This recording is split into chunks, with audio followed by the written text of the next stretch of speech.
네, 어서 오세요. 저번 영상에서 엑선모빌을 공격했다 그랬죠. 네, 또 있습니다. 필립 모리스가 필립 모리스를 공격합니다. 말보로 담배 회사 필립 모리스가요. 원래 예전부터 흡연이 암을 유발한다는 연구를 막기 위해서 미국과 유럽의 대학들, 의과 대학들 67개 대학에 돈을 주면서 논문을 관리를 해왔어요. 근데 2000년 이제 들어서면서 이제 세계 담배 시장이 조금 흔들려요. 중국이 말이죠. 공산 시절 담배 생산이 원래 어마어마했어요. 미국보다 담배를 더 많이 만들었습니다. 그러나 시장이 넓지 않았잖아요. 그 당시는. 그래서 중국이 아직 세계 시장에 진출하기 전이었단 말이에요. 하지만 중국이 개방화되면서 담배 시장에 진출하자마자 중국의 담배 장악력이 되게 커져갔습니다. 그래서 이걸 견제하기 위해서 록펠러처럼 자기 팔을 자르는 일을 했던 거죠. 실상 2003년부터요. WHO야 뭐 담배 회사 식음료 회사의 하수인이니까 WHO가 다른 담배 회사들과 함께 몰래 금연 운동을 조직했습니다. 몰래 조직했어요. 간접 흡연이라는 단어도 이때 거의 처음 나왔습니다. 2004년에 이제 논문이 나오는데요. 가짜 논문이었죠. 예, 간접 흡연 단어 만들고 막 이러면서 담배 유통을 관리를 하려고 그랬죠. 이 모두 중국에 제동을 걸기 위한 제스처였죠.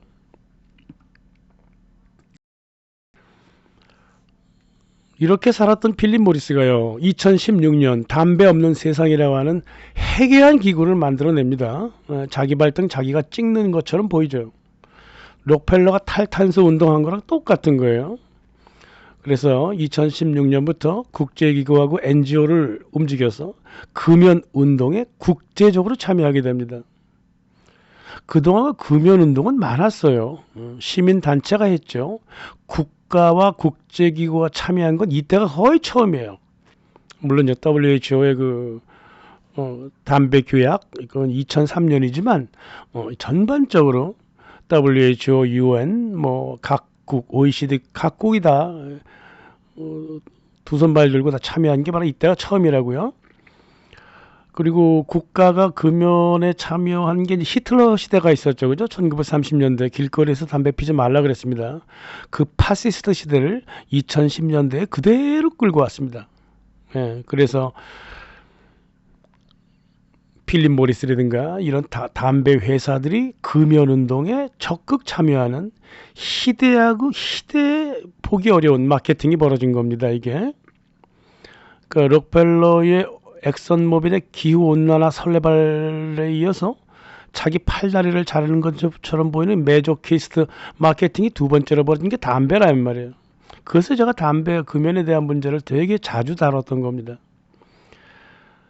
누구나 알다시피 담배를 끊는다는 것은 금연 운동한다고 만들어지는 게 아니잖아요. 지난 100년을 넘게 미국과 영국 그 어느 나라에서나 얼마나 그 많은 시민단체들이 금연 운동을 했습니까? 하지만 금연의 효과는 거의 미미했다 이 말이에요. 그럼에도 불구하고 금연 운동을 일으켜서 자기들의 다른 목적을 하려고 그랬죠. 예. 금연 상품으로 사업을 확대하려고 했던 거다 그 말이에요. 이제 더 이상 담배 같은 거로 마케팅만 하기는 어려워요. 그래서 통합 마케팅을 해야 됩니다. 담배도 팔고 금연 제품도 팔고 약도 팔고 패치도 팔고 그래야 돼요. 이제 기업이 그렇게 변해왔다고요. 통합 마케팅으로 변해왔다 이 말입니다. 통합 마케팅이라는 게 브랜드를 서로 간에 엮는 마케팅이지만 제품까지도 다 서로 엮는다고 말이에요. 필립 모리스는요, 무연 담배, 우리가 흔히 전자담배라고 부르는 또 금연 제품 같은 거 계속 준비를 해왔었고요. 담배 이상으로 무연과 금연 그 제품들을 대거 출시하기로 기획을 하고 있었죠. 그래서 금연운동이 국제적으로 벌어져야만 했고, 그래서 필립 모리스가 적극적으로 참여했던 겁니다. 2024년 결국 총 수익의 40%를 금연 제품에서 갖고 왔습니다. 어우, 대단합니다. 보통 담배 한 갑에 대비해서 무연 제품 수익이 250% 난다고 하니까요. 그 수월하게 수익을 얻을 수 있는데 뭐 하려고 담배를 만들겠습니까? 필립 모리스 영업이사가요, 2026년 올해 금연과 무연 담배 매출이요, 매출이 아니라 전체 수익이요, 기존 담배 수익의 100%를 같이 맞출 거라 그랬습니다. 다시 말해서 50% 흡연 제품으로 50% 돈 벌고 금연 제품으로 50% 돈 벌 것이라고 예견을 했습니다. 매우 자랑스러워했죠.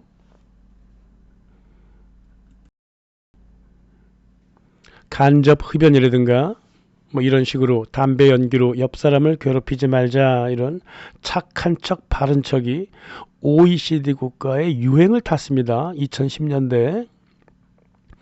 OECD 정부는요, WHO의 명령에 따라 가지고 비행기 안에서 담배 못 피고, 식당에서 못 피고, 커피숍에서 못 피고, 이렇게 담배를 계속 못 피게 하더니 이제 건물에서도 못 피고 길거리에서 담배를 피우지 말라는 히틀러의 파시스트 정책을 피우기 시작했습니다. 여기저기서 인권 침해가 벌어졌고요.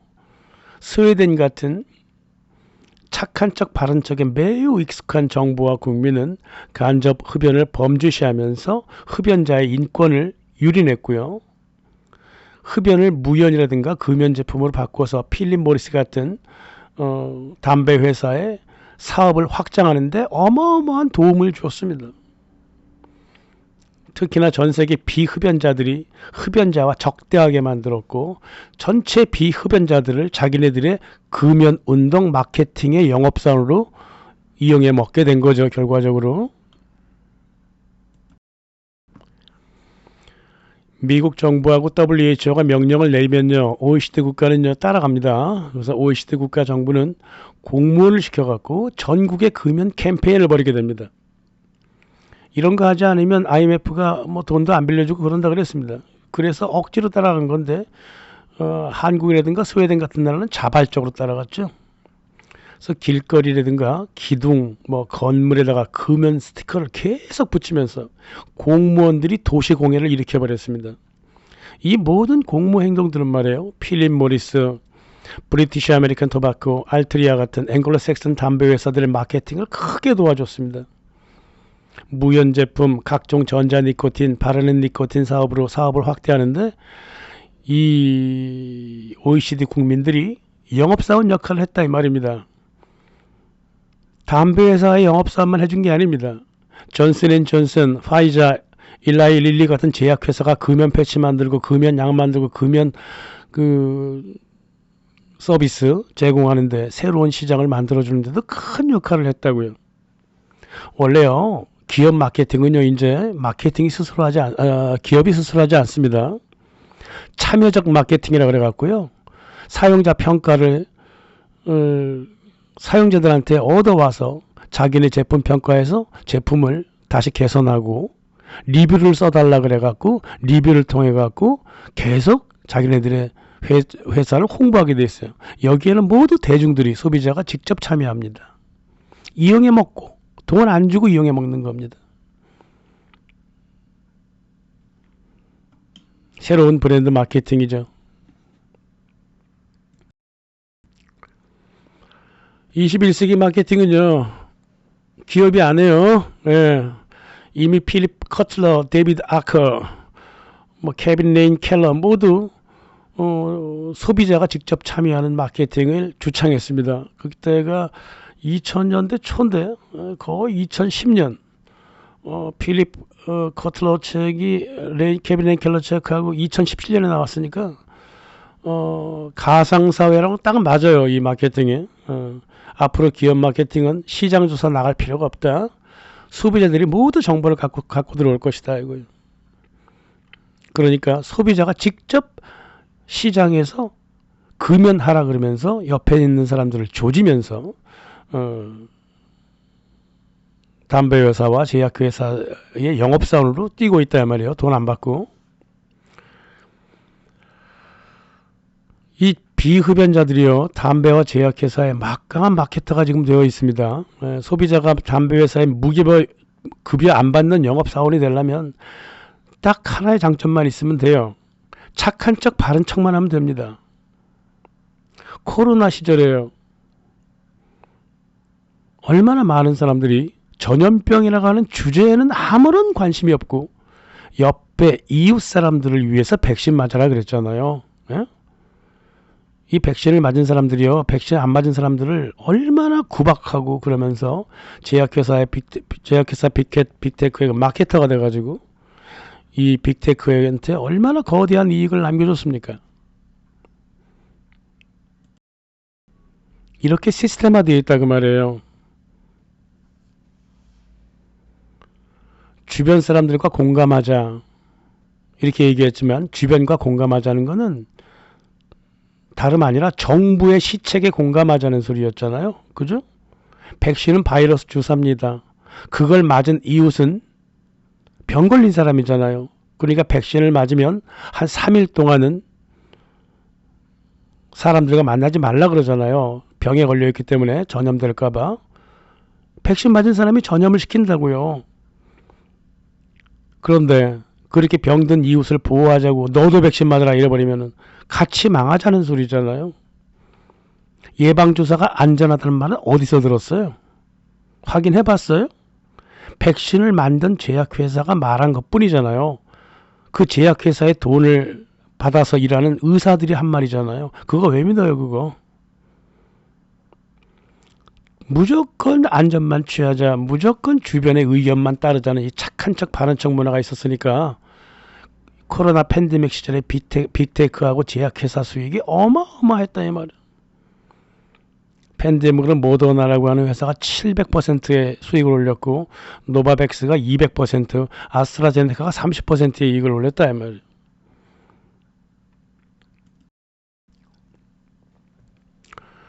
(1918년에) 오스왈드 슈팽글러가요, 이렇게 말했습니다. 좌파적 감성을 가진 사람들은 사안을 넓게 보질 못하고 당장의 감정에만 휩쓸려서 착한 척 바른 척하는 행동을 한다 그 말이야. 따라서 이 급진정당 좌파란 사람들이 항상 금융자본의 도구로 이용당한다, 이렇게 비판했습니다. 금융자본은 눈앞에 안 드러납니다. 뒤에서 움직인다고요. 눈앞에 드러나는 사람들은 부르주아예요. 사업가들이라고. 사업가가 당장 임금을 깎자 그러니까 사업가가 못돼 먹은 사람이라고 욕하죠. 하지만 사업가는 금융자본, 즉 은행가들한테 빚을 지고 있기 때문에 계속 융자를 갚아야 돼요. 이익은 나지 않고 융자는 갚아야 되니까 노동자 임금을 좀 깎겠다 그랬던 것 뿐입니다. 그 당시에 지금처럼 수익을 어마어마하게 내는 대기업은 20세기 초에 별로 많지 않았어요. 그래서 이런 얘기를 한 겁니다. 오스왈드 스팽글러가. 당시에 오스왈드 스팽글러는 이렇게 금융자본한테 이용당하는 사람들을 급진 좌파라고 얘기했지만 100년이 지난 지금을 보면 이 금융자본가들한테, 즉 은행들의 영업사원으로 월급 받지 않고 일하는 이 대중들은 착한 척 바른 척하는 위선적인 대중이에요. 착한 척 하려고 그런다고. 착한 척은 위선이잖아요. 진심도 아니고요. 강도도 할 말이 있다, 경찰도 잘못한 게 있다, 뭐 이런 식으로 얘기한다고. 남에게 상처되는 말 하지 마라. 착한 척이라고 말해요. 나는 착한 사람이니까 뽐내고 싶다고. 보통 우파라고 하는 사람들이 까라면 까 이런 것처럼 윗선의 권력에 무조건 충성하는데 습관에 들어있다면, 이른바 옛날 그 좌파라고 하는 사람들은 이웃을 위한다는 위선을 피운다고요. 이게 전통적으로 좌파의 정신 상태고 근본적으로 겉모습을 소중히 하는 여성적 정신을 갖고 있다고요. 따라서 극우파가 굉장히 남성적이고 극좌파가 굉장히 여성적이라고요. 이게 정서적으로 그래요. 그래서 이렇게 전통적으로 여성적 좌파의 정서에 맞는 페미니즘, 포스트 모더니즘 이런 것들은요, 상당히 모든 문화가 보여주기식이에요. 척한다 이 말이야. 말로 싹 하려고 그러고 그런다고.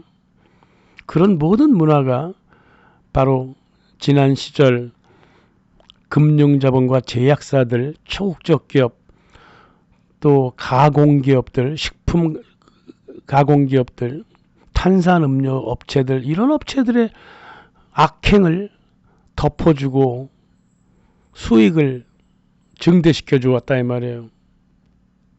착한 척이 그렇게 한 겁니다.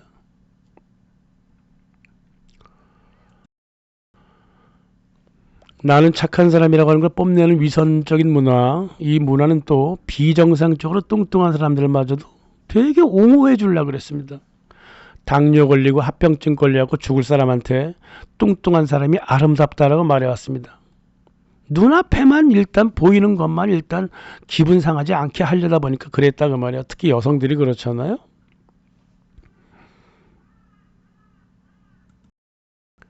얼마나 위선적입니까?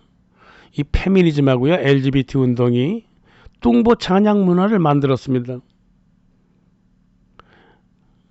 페미니즘과 LGBT가 추구하는 레즈비언이라든가 동성애 같은 거는요, 원래부터 성애가 그런 사람들한테 그런 사람들을 말하는 게 아니잖아요. 이 사람들은요, 페미니스트하고 LGBT는요, 실제로 성애가 동성애 기질이 있다든가 중성애 기질이 있는 사람들을 짓밟아버리고 그렇게 하자고 운동을 만들었어요. 이 뚱보 찬양 문화도 마찬가지예요. 원래부터 체격이 좀 있는 사람이든가 뭐 집안 내력이 좀 뚱뚱한 사람들이 있잖아요.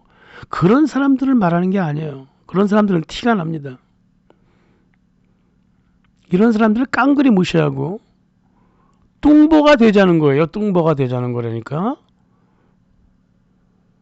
뚱뚱해지라고 강요하고 비만인 사람들을 건강을 짓밟고 뚱뚱한 게 좋다고 부추긴다 말이에요. 이 LGBT 운동이 팻 프라이드 운동을 벌이고 있다 말이에요. 그러니까 자기 건강도 무시한 상태에서 마구마구 먹어대는 그런 문화가 만들어졌다 그 말이에요.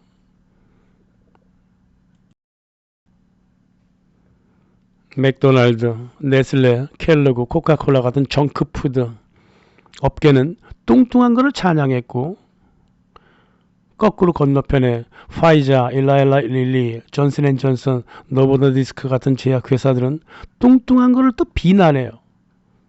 근데 이 두 카르텔의 대주주는 서로 같은 사람들이에요. 블랙록, 뱅가드, 스테이트 스트리트, 피델리티 같은 사람들이다 이 말이에요. 이 사람들이 바로 식품회사, 정크푸드 회사와 장사치, 약물 파는 제약회사의 대주주로 앉아있다 이 말이에요. 양쪽을 다 움직이고 있다 이거예요. 그 뚱보를 찬양하는 페미니즘과 LGBT 또 그들을 욕하는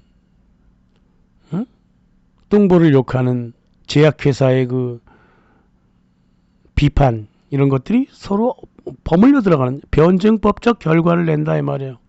그래서 금융자본 대주주들만 배를 불렸다 그 말이죠.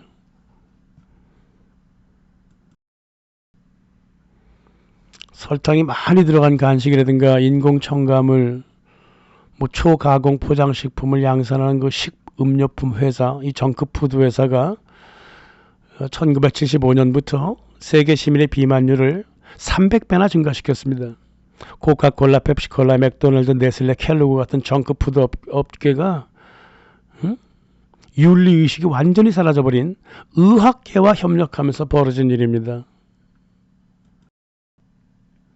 1974년 맥도날드가 코카콜라가 1978년 의학계와 협력을 하기 시작합니다. 뭐 지금은 뭐 이 두 카르텔이 떨어질 수 없는 그런 밀착 관계에 놓여 있죠. 코카콜라는 미국 가정의학회하고 공모해서 탄산음료의 해악을 감춰주고 탄산음료세를 없애려고 그랬죠. 아동 자선단체 유명한 그 세이브 더 칠드런은 펩시콜라로부터 500만 달러를 받았습니다. 그래서 아이들한테 탄산을 먹이려고 노력을 했죠. 2011년부터 2014년까지 코카콜라는 연평균 600만 달러를 의학계에 지불했고 펩시콜라는 300만 달러를 지출했습니다. 2000년이 들어서면요, 이제 정크푸드 업계가 아니라 의료계가 앞장서서 정크푸드 업계에 손을 잡았습니다.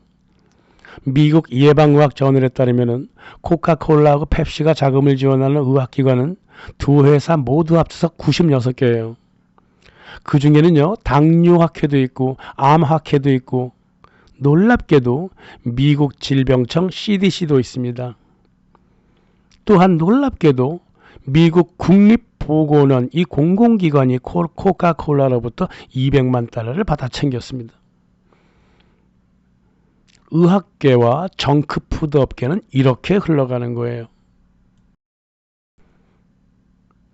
초가공식품하고 음료회사에 그 돈을 받는 의학계는 말이에요, 옛날에 그랬듯이 데이터를 숨겨주거나 결과치를 말을 안 하거나 하는 식으로 방어적으로 행동하지 않습니다.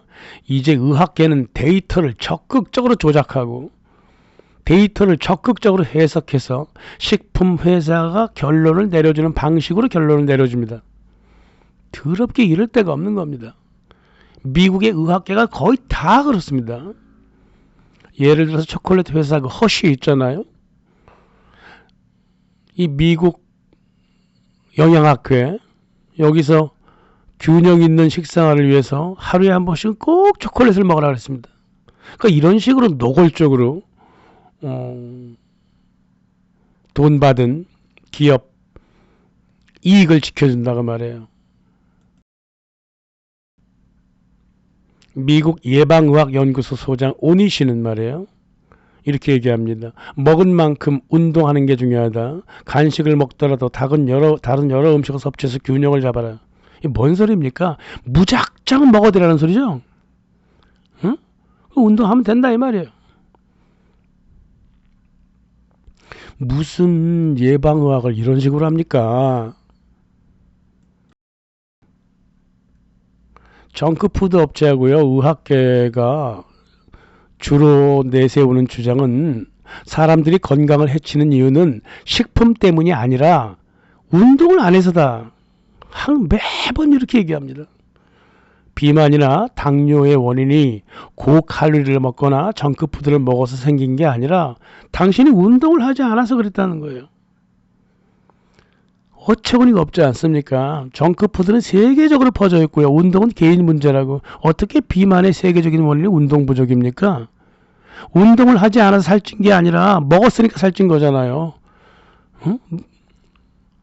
갑자기 먹어서 살찐 거나 운동하는 거나 서로 관계없는 변수잖아요. 이 두 관계없는 변수를 서로 엮었다 이 말이야.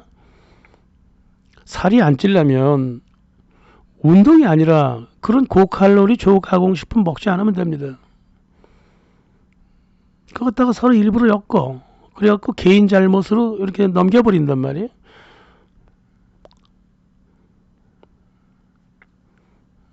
참으로 무지한 의학계입니다.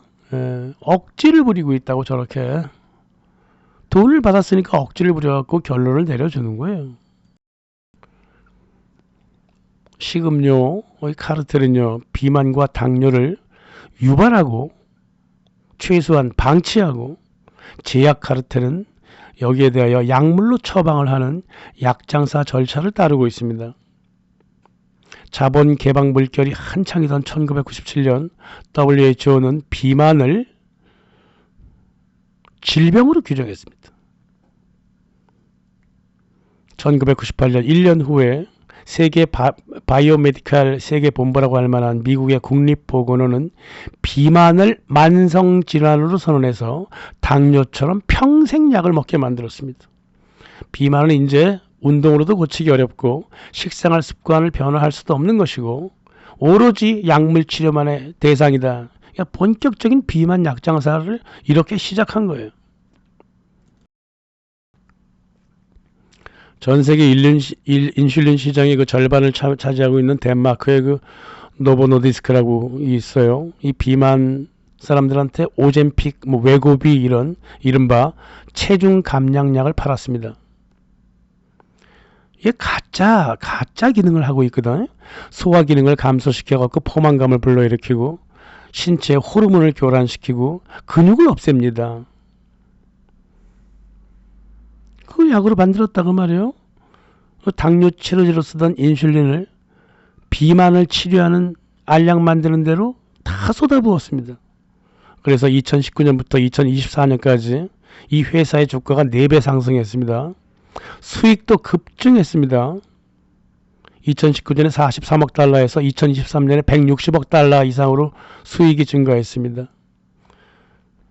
전체 토탈 2019년부터 2023년까지 비만을 치료하겠다면서 약물을 사용한 케이스가 700% 확대됐습니다. 특히 팬데믹은 비만 치료를 약물로 하는데 큰 역할을 했죠.